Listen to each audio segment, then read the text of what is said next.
بسم الله الرحمن الرحيم. اسمي محمد زايد، الوزن 60، الطول 162، الموهبة التمثيل، ومقدم في مركز الإبداع عند الأستاذ خالد جلال، وبدرس حاليا في ورشة فنية بتاعت الأستاذ أحمد راسم. هقدم دلوقتي مشهد ارتجال.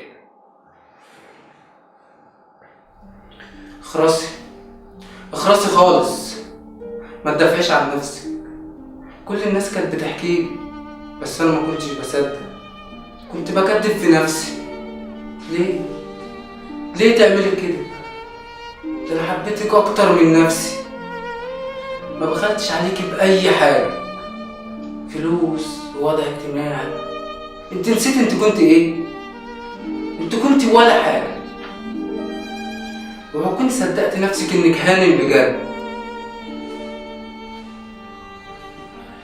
كل الفشخره واللبس والحياه اللي انت عايشه فيها دي، اللي كنت عايشه فيها دي، كلها من فلوسي انا اللي نظفتك وخليتك واحده بني ادمه، وفي الاخر تخونيني.